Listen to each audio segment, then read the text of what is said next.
Dan Illman, Matt Bernier. The feature race at Santa Anita on Sunday is the $100,000 Singletary Stakes for 3-year-olds going 1 mile on the turf. It kicks off the late pick 5. You can get involved in that wager and the entire Santa Anita card with a DRF Bets account. Deposit $100, bet with $250. Learn more at bets.drf.com.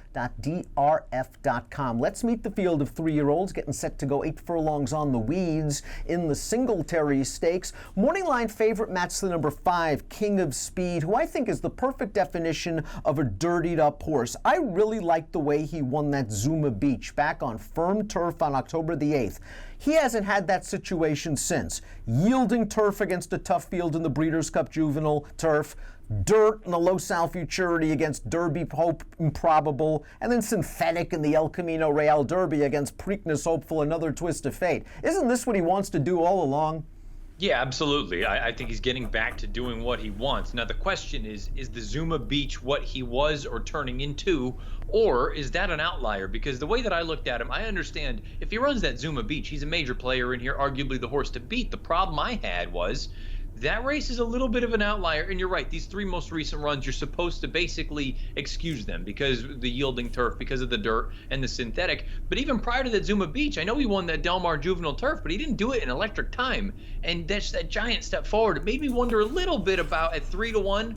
I respect him. Don't know if I need him in here. Let's talk about Rijeka, the number 1. This is a very consistent gelding, and I thought he earned it last time out for Kent DeZormo. He didn't break very well, and Kent, I think, sensed a slow pace up front, and he decided, you know something, I'm going to brush 4 wide and make an early bid on the backstretch and sort of put some of the top contenders in a box inside of me. Not only was Rijeka able to maintain that momentum from about the 5/8 pole all the way to the wire, but he was very game winning by a nose. Now I just want to see him go a little faster. He can do it second off the layoff. Yes, certainly, but I agree with you. A heady ride from DeSormo most recently, and you wonder if circumstances were a little bit different, would a horse like Shining Through have gotten the better? I kind of look at it that way. I respect Rijeka. I expect him to run well in here. He's another one, though, I would like to see second off the bench take a step forward here, because it feels like a number of these horses, they just keep running sort of similar races, and that, to me, leaves a little bit to be desired. Let's throw up the Timeform US pace projector for the Singletary, and our friends at Timeform US believe this is a blue bar scenario, which favors horses on or near the early lead. A horse lacking pace data is our European invader, the number 2, Jasican, and talk about red-hot connections. John Sadler and Horonis Racing. This horse scored on the Poly track last time out in November, and the third-place horse, your favorite, Boston Bruin, he came back to win his next start. You know, the difficult thing here with a horse like this, Jasican, normal circumstances, I would love a horse like this in a race like this, where I don't love anyone else for what they've done thus far. A complete fresh face, like you said, goes out for red-hot connections. The problem is, boy, that form overseas just leaves a little bit to be desired. And the figures that this horse has earned, albeit, I get it, the first time out, you want to be kind, but even the second time out winning, 77 time form rating over there, that's just not nearly fast enough over here. Lasix go on. I expect him to move forward. I do wonder if he'll need a race before we see his best. And my main concern is, I wonder if he's one of those slow breaking Euros that would put himself at the back of this pace projector, and considering that blue bar scenario, he would really be up against it. On the lead and would be helped by the pace is the 4, Big Scott Daddy, who tries turf for the first time for trainer Mike Pipe.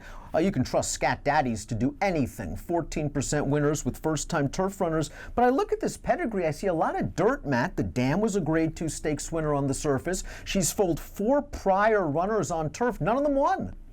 This was another horse that I initially looked at when I did my first kind of pass through and said, this is going to be the one that I'll land on. I wanted a fresh face. I see the Scat Daddy. I see a little bit of speed in a race that seems like it's lacking.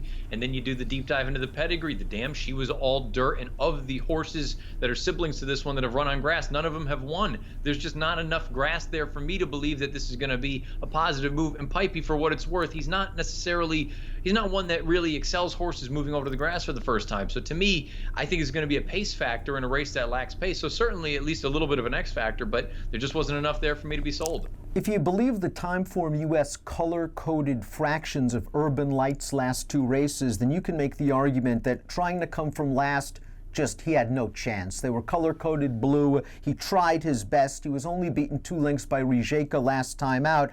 I'd like to follow Urban Light down the road, but if this race comes up a blue color-coded scenario, how's he going to win?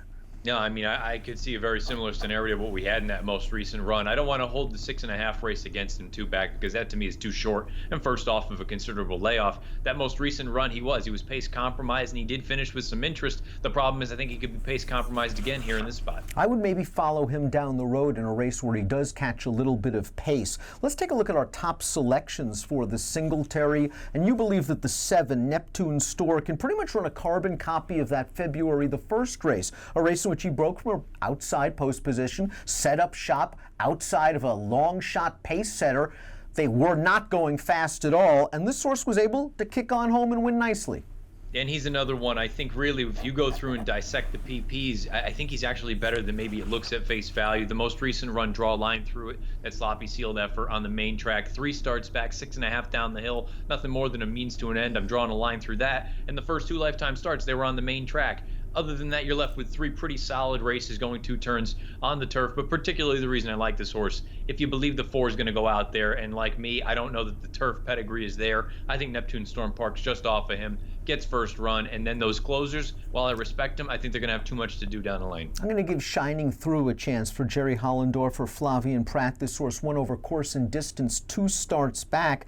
Last time out, that was that tactical race that Rijeka won, and Flavian was down inside, and all of a sudden Kent made the big brush with Rijeka, and he kind of looked back at Flavian and said, I have a feeling that your horse needs some time to get going. Maybe he wants a little bit more than a mile, and Kent was right. Rijeka got the jump on Shining Through. Shining Through unfurled his stride late. He came with a big run, and he just missed by a nose. Maybe Shining Through will eventually prove better at a mile and a 16th or a mile and an 1/8. I think it's up to Flavian to keep him closer to the pace in this spot. I liked his last race. He's paired up 73 buyers in his last 2. I think we'll see a forward move.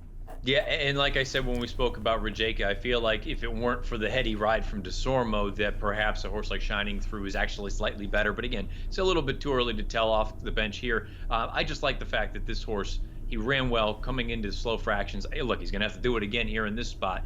But of those 2, I prefer him.